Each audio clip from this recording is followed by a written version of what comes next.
Welcome बच्चों। SS tutorial में आप सबका स्वागत है। आज हम लोग एनसीईआरटी की कुछ प्रॉब्लम सॉल्व करेंगे। पिछले लेक्चर में हम लोगों ने कुछ प्रॉब्लम सॉल्व की थी, उसके आगे की प्रॉब्लम्स हम लोग सॉल्व करने की कोशिश करते हैं। पहला क्वेश्चन आपके स्क्रीन पे 7.13 NCERT. A coil of inductance 0.5 Henry and resistance 100 ohm is connected to 40 volt and 50 hertz AC supply. ठीक है। What is the maximum current in the coil and what is the time lag between the voltage and maximum and the current maximum? बहुत simple है, आप तो खट से कर लेंगे। L की वैल्यू कितनी दे रहा है? 50 हेनरी, तो कोई चेंज नहीं करना है। रेजिस्टेंस 100 ओम दे रहा है, वोल्टेज 250 वोल्ट दे रहा है, फ्रीक्वेंसी 50 हर्ट्ज दे रहा है। तो हमसे कह रहा है कि what is the maximum current. तो हमें ओम्स लॉ के हिसाब से पहले तो इम्पीडेंस निकालना पड़ेगा। तो इम्पीडेंस क्या होता है? R square plus XL square. तो सबसे पहले एक्सएल की वैल्यू निकालें। एक्सएल की वैल्यू 2 पाई एफ एल।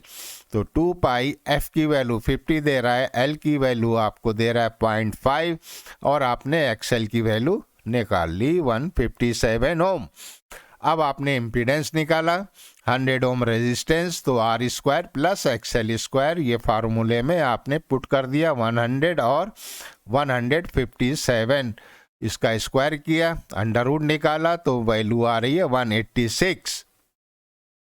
और जो वोल्टेज की वैल्यू है बच्चों वो तो आरएमएस वैल्यू है। हमें पता है कि given value are always the RMS value. तो पीक वैल्यू, क्योंकि वो तो कह रहा है मैक्सिमम करंट बताओ यानी पीक करंट बताओ, तो हमें तो सबसे पहले पीक वोल्टेज निकाल लेना है। तो पीक वोल्टेज क्या है? V under root 2। तो V की वैल्यू 240 ये अंडर रूट 2। V वोल्टेज हमें पता चल गया, पीक वोल्टेज। अब पीक करंट निकाल लेंगे क्योंकि इम्पीडेंस 186 हम निकाल चुके हैं। तो यहाँ पे पीक करंट की वैल्यू क्या हुई? Peak voltage upon impedance 240 under root 2 upon 186। तो पीक करंट आ गया 1.82। ठीक है। अब वो कह रहा है टाइम लैग भी बताओ। ठीक है, निकल आएगा। तो cos फाई से हमने निकाल लिया आर बाई जेड, हमें याद है। तो आर की वैल्यू पुट की, जेड की वैल्यू पुट की, कितना आया एंगल? वो रेडियन में था, ये डिग्री में निकाल लिया 57.5 डिग्री। अब थीटा किसके बराबर है? Omega T. और टी किसके बराबर है? Theta upon omega. तो T is equal to omega की जगह 2 पाई एफ पुट कर दिया। और थीटा कितना निकाला है? 57.5 यहाँ पुट कर दिया। और ये 1/2 पाई एफ, 2 पाई एफ हमको दे रहा है 50, तो ये 50 हर्ट्ज पुट कर दिया। तो हमारे पास टाइम लैग बच्चों कितना आया? 3.19 इंटू 10⁻⁻3, चाहे तो सेकेंड, चाहे आप ये इसी को आंसर लिख दीजिए या इसको और मिनिमाइज कर दीजिए, 3.19 मिली सेकेंड। है ना, बहुत सिंपल क्वेश्चन है। अगला क्वेश्चन करते हैं। Obtain the answer A to B in example 7.13, जो अभी पिछला एग्जाम्पल किया है।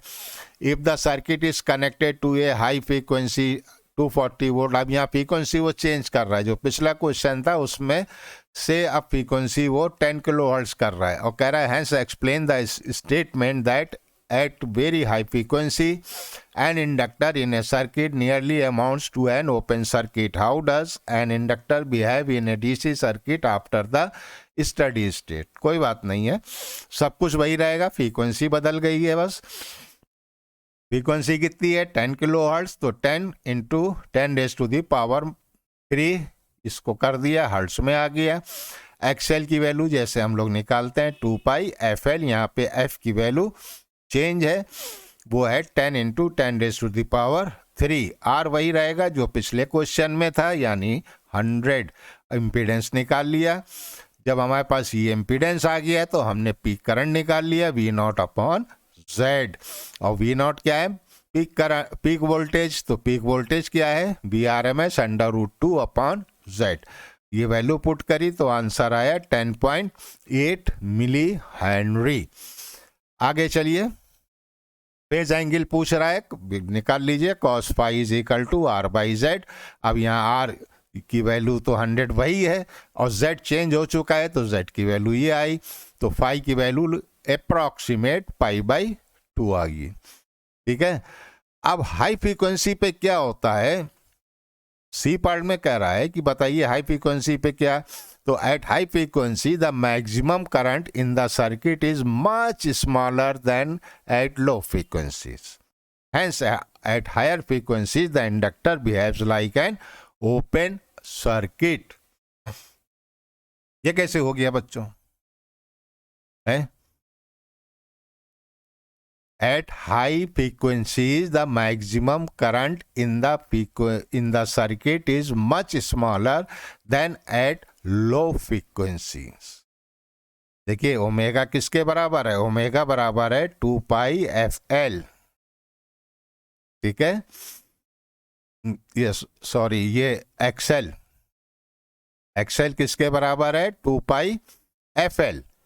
तो जब फ्रीक्वेंसी कम होगी तो एक्सएल भी कम होगा, तो जब एक्सएल कम होगा तो इम्पीडेंस भी कम होगा। ठीक है ना, अब यहाँ पे frequency at higher frequency the maximum current in the circuit is much smaller. अब फ्रीक्वेंसी हाई है तो एक्सएल भी हाई होगा भाई, है ना। ठीक है ना,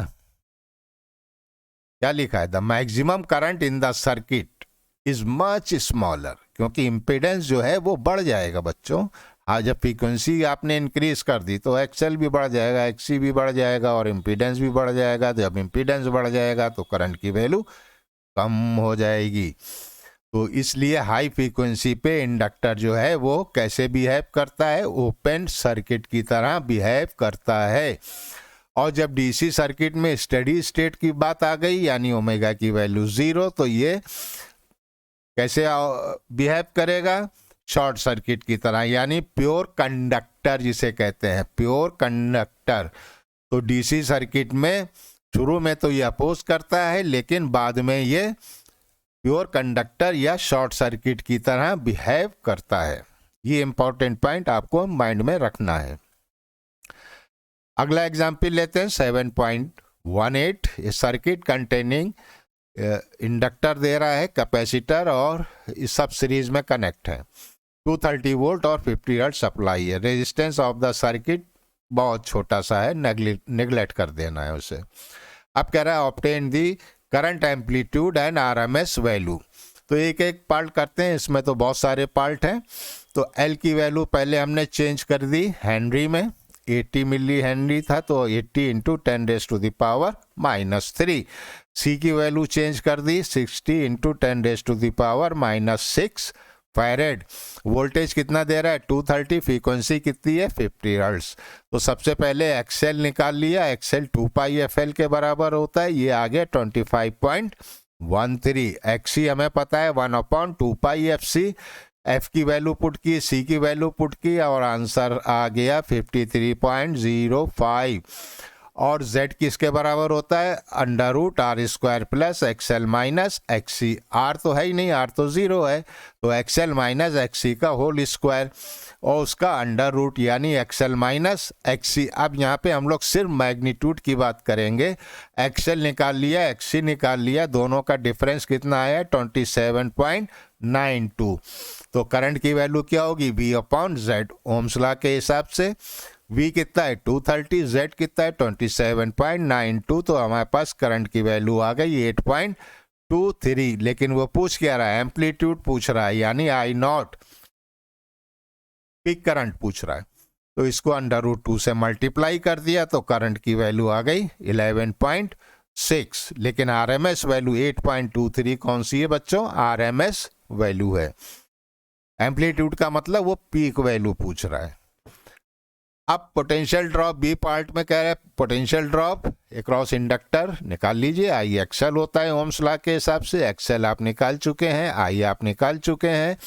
तो 8.23 यहाँ आरएमएस वैल्यू पुट करेंगे, याद रखिएगा आरएमएस वैल्यू पुट करेंगे जो आपने यहाँ पे निकाली है, पीक वैल्यू नहीं पुट करेंगे। तो आरएमएस वैल्यू 8.23 निकालिए, तो 8.23 पुट कीजिए, 25.13 एक्सएल आप कैलकुलेट कर चुके हैं। तो पोटेंशियल ड्रॉप अक्रॉस इंडक्टर आ गया। ओम्स लॉ कैपेसिटर के लिए आई एक्सी है तो 8.23 वही रहेगा। एक्सी आप निकाल चुके हैं, ये नहीं आ गया potential drop across capacitor. C part में in inductor the current lags behind the voltage by 90 degree, ये तो हमें पता है। तो पावर क्या होगी इंडक्टर में, वी आई कॉस फाई, तो कॉस की वैल्यू 90 तो पावर हो गई 0। और वैसे भी हम लोग को पता है कि प्योरली इंडक्टिव सर्किट में पावर 1 कंप्लीट साइकिल के लिए 0 होती है, तो average power transfer to the inductor will be 0। इसी तरह कैपेसिटर में लीड करता है करंट कितना, बाई 90 डिग्री, तो अब कॉस फाई की वैल्यू 90, इसमें भी 0 आ गई। तो आप हमेशा याद रखिए कि कैपेसिटर प्योरली कैपेसिटिव सर्किट में 1 कंप्लीट साइकिल के लिए पावर जो है वो 0 होती है, तो average power transfer to the capacitor will be 0. Since the circuit having L and C, the average power absorbed by the circuit will be 0. Resistance तो है नहीं, तो जब L की वैल्यू L के में भी पावर 0 है, C में भी पावर 0 है, तो जाहिर सी बात है सर्किट में भी पावर 0 होगी। अगला question 7.19, suppose the circuit in example 7.18, जो भी हम लोगों ने पीछे किया वो उसमें रेजिस्टेंस की वैल्यू 0 थी, लेकिन अब कह रहा है कि रेजिस्टेंस 15 ओम है। तो कह रहा है obtain the average power transfer to each element of the circuit की। अब बताइए कि हर एलिमेंट में कितनी पावर ट्रांसफर हो रही है और टोटल पावर कितनी एब्जॉर्ब हो रही है। तो सारा डेटा वही वाला है, सिर्फ आर की वैल्यू 15 ओम ले ली है, दे रहा है। तो आर की वैल्यू वही है 15 ओम जो हमको दे रहा है। एक्सएल हम पिछले इसमें निकाल चुके हैं, एक्सी हम निकाल चुके हैं, वोल्टेज 230 वोल्ट है, इम्पीडेंस निकाल लिया है। पिछले एग्जाम्पल में आर की वैल्यू 0 थी लेकिन यहाँ 15 है, तो हमारे पास नए इम्पीडेंस की वैल्यू आई 31.69। अब IRMS की वैल्यू क्या होगी, ओम्स लॉ लगा दीजिए, V/Z 230/31.69 यानी 7.25। तो average power transfer to the R I square, R हमें पता है, तो IRMS 7.25, आर की वैल्यू 15।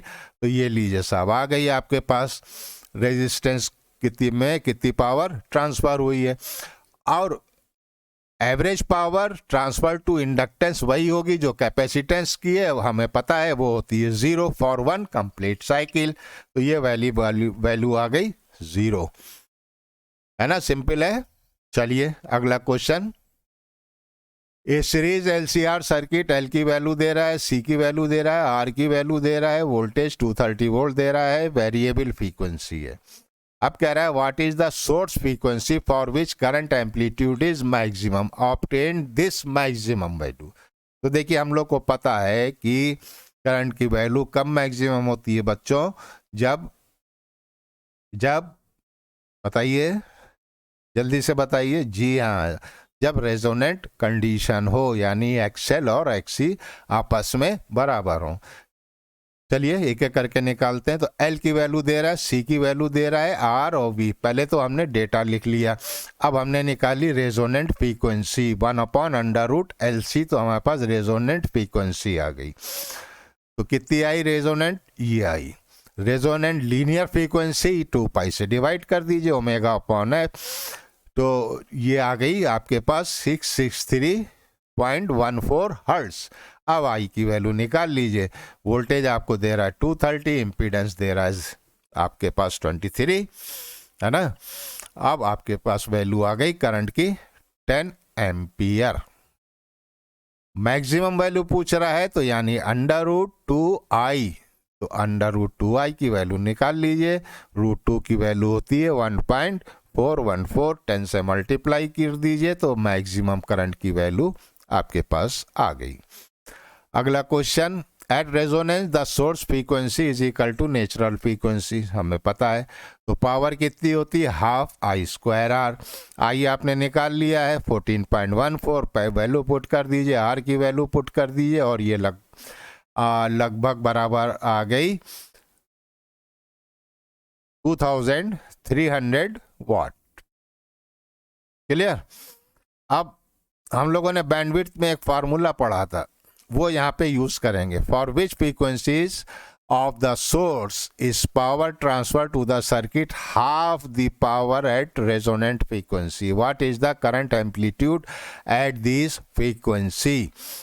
तो बच्चों निकाल लो, ये हम लोगों ने पढ़ा था। अगर आपको याद हो, अगर आपने मेरा पिछला लेक्चर सुना हो, तो उसमें हम लोगों ने बैंडविड्थ को स्टडी किया था और ये कर्व था हमारा, और 70.7% पे हम लोगों ने ये लिया था। ये पीक करंट था, ठीक। ये पीक, ये फ्रीक्वेंसी F1 थी, ये फ्रीक्वेंसी F1 थी, ठीक है ना। ये F1 थी, ये F2 थी और ये F0 थी। तो यहाँ तक का इसका डिस्टेंस हम लोगों ने निकाला था, इसका डिस्टेंस हम लोगों ने निकाला था। अगर आपको याद हो तो वो क्या था बच्चों, जल्दी से आप बता दीजिए। वो था R/2L। याद आया? ये था, यही R/2L यही था। और पूरी बैंडविड्थ की वैल्यू क्या थी बच्चों? R/L। याद आया?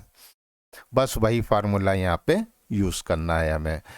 तो R/2L निकाल लिया 95.83, तो फ्रीक्वेंसी निकाल ली, 2 पाई से डिवाइड किया 15.25।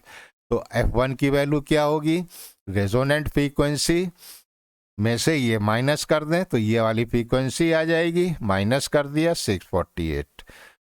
F2 की वैल्यू रेजोनेंट फ्रीक्वेंसी में ये वाली फ्रीक्वेंसी ऐड कर दें तो F2 आ जाएगी, ये F2 आ गई, ठीक है। करंट कितनी है? मैक्सिमम, यानी 10 एम्पियर। कैलकुलेट कर चुके हैं। Q वैल्यू ω0/L, ω0L/R, तो सब आपको दिया ही हुआ है। ω0 की वैल्यू दे रहा है, L की वैल्यू दे रहा है, R की वैल्यू दे रहा है। पुट कर दीजिए, क्वालिटी फैक्टर 21.7 आपका आंसर आ गया। तो बच्चों आपको ये इतने क्वेश्चन हमने करा दिए हैं, इसके आगे के क्वेश्चन हम लोग फिर स्टडी करेंगे। वीडियो कैसा लगा ज़रूर बताइएगा, लाइक कीजिए, शेयर कीजिए, लोगों को रिकमेंड कीजिए। अगर आप मेरे चैनल पे नए हैं तो सब्सक्राइब करना ना भूलिएगा, बेल आइकन बटन दबाना ना भूलिएगा, ताकि आपको नए वीडियो की जानकारी मिलती रहे। आपको ये वीडियो कैसा लगा ज़रूर हमें बताइएगा, आपके कमेंट्स का हमको इंतज़ार है। Take care, thank you very much.